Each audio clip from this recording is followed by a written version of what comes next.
We have our first South Carolina Gamecock, Kingsley Enagbare. He's ready for questions.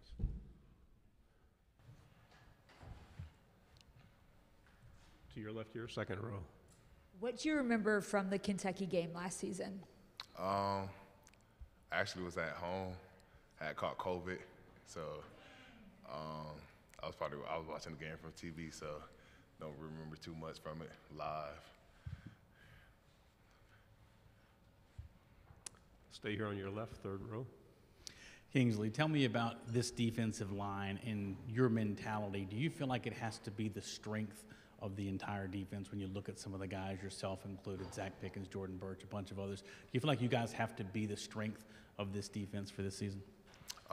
We necessarily don't feel like we're this, or we do feel like we're one of the strengths, but we don't feel like we have to be the strength because we're pretty confident in our whole defensive scheme and all of the guys, whether it's the secondary, the linebackers. But our defensive line had a lot of seniors and people who produced over the last couple of years come back. So we definitely are one of the veteran groups on the team, and definitely expecting a lot of production, whether it's from me, myself, Aaron Sterling, Jabari Ellis, Zach Pickens, Jordan Birch, Jordan Strong. We definitely have a lot of guys who definitely can make some noise this year.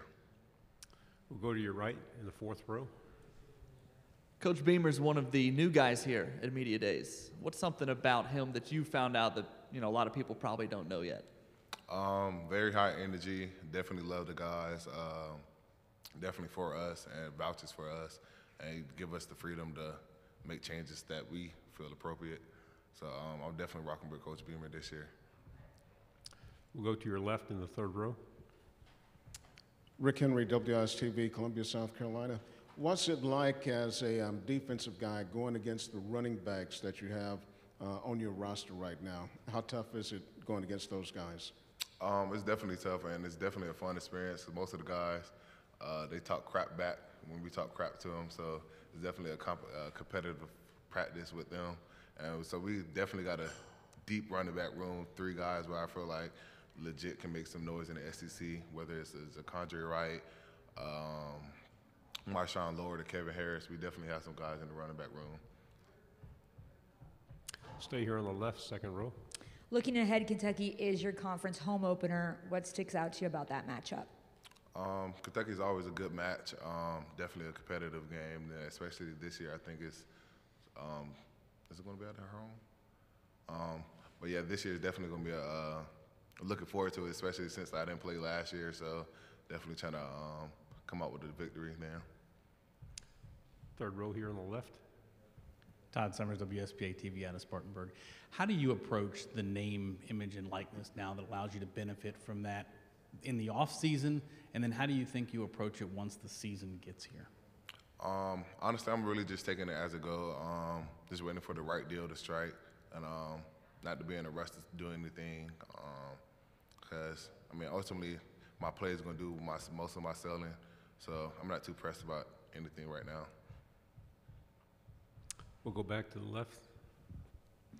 Of course, the South Carolina fan base is excited about a new coach, a new beginning, so to speak, for South Carolina football. But around the country, Gamecocks not getting a whole lot of love, not expected to do too much in the SEC.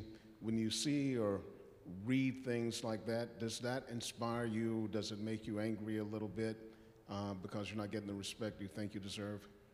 Yeah, most definitely is. The disrespect is definitely is not tolerated. Because we definitely feel like we're going to be a championship contender this year, and we definitely have some pieces where we feel like can really dominate.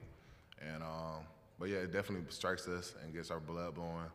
And yeah, ultimately, I really can't control what other people think about us because they're not with us from a day-in aspect. So honestly, it really doesn't matter. Okay, to your right here, second row. Hey, JJ, Daniel Bianca with the Big Spur and 24/7 Sports. How does this past summer, the workout program with Luke Day, maybe compare to others? Where do you feel this team's mindset is this summer compared to previous seasons? This summer, I would definitely say that team energy is definitely be up, and the crowd morale of the team is definitely up, and we're just committed. I would say we all bought into the system and bought into Coach Day and Coach Beamer teachings. So I'm definitely expecting some good things from us this year.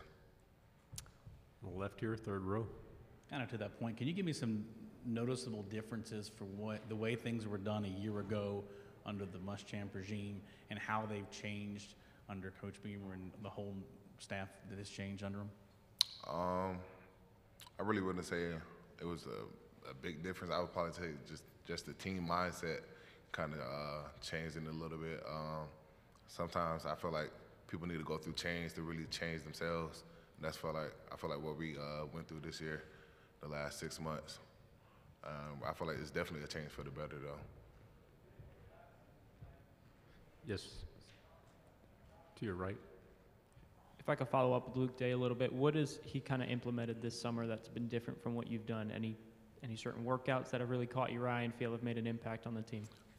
He's a big preacher on love because, in a sense, as football players are just a team, being a team sport, we always preach love, but we don't really understand what that means or really like take actions to show love for each other. But he's definitely challenged us to actually understand what love is and to show love for their brothers, whether it's holding like finish your rep, completing the rep for your brother to make sure so we won't have to restart type thing, pushing through fatigue, stuff like that, mental battles, just so your brother can get through the workout type thing. So I would probably say that's the biggest thing we went through.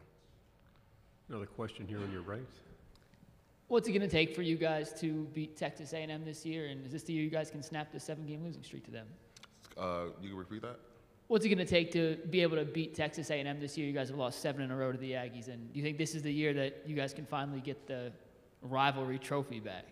Oh, yeah. I feel like we definitely can, with anybody on our roster, or not roster, but schedule, I feel like we can definitely beat any team and compete with any team in the SEC or nationally. So I feel like definitely this year would be the year we beat them. Stay here on your right, second row. All the offensive linemen you guys have on your team, I mean, you've probably gone against a bunch of those guys a lot over the years. Who are some of the I guess, best battles you've had? What have those been like? What can you recall about some of that stuff? For me, probably Dylan Wonnum. He's definitely a technician and freak athlete for our O-lineman. Definitely we get some battles in, and also helps me. So he's one of our better O-linemen, veterans on the group. So sometimes I'll beat him, and then I'll give him pointers on what he did wrong, and then vice versa. He'll take me pointers on what I did wrong type thing. So he's definitely a fun thing going against him and learning from him and be able to take notes with each other. Another question here on your right. JJ, given what Coach Peterson did with DJ Wonnum and what he's done with you and Aaron Sterling, what kind of reputation do you think he's building as an edge rusher, defensive end coach in the college game? He's definitely trying to put his foot, or is putting his foot in the game where, like you said, he has me, Aaron Sterling, and DJ Wonnum, who's probably about to have a dominating season this year. So he's definitely one of the better coaches in the SEC at the D-line position and producing good talent. And we got other cats that's about to do well too, whether it's Jordan Burridge, Jordan Strong. So he's definitely doing a great job, phenomenal job, and producing talent. Another question on the right. I guess sticking with the Jordans, what have you seen from Birch as he's, I guess, gotten a full year under his belt, and Strawn, of course, now that he's been with you guys for, 6-7 months or now since he transferred in? Oh, yeah. Jordan Bird's definitely making tremendous strides this year. He's definitely maturing as a football player, mentally and physically, developing his body more so he can just look more like I guess, a college player or whatnot. Not saying he wasn't that last year, but then the other Jordan Strong, he's definitely about to make some noise in the SEC, leading the nation last year in sacks. And then he, I think, added like 40 pounds of muscle, straight muscle, good weight this year to, I guess, better prepare for the SEC schedule. But them two definitely going to be making some noise this year. Do we have a final question? If not, thanks very much, Kingsley. Thank y'all.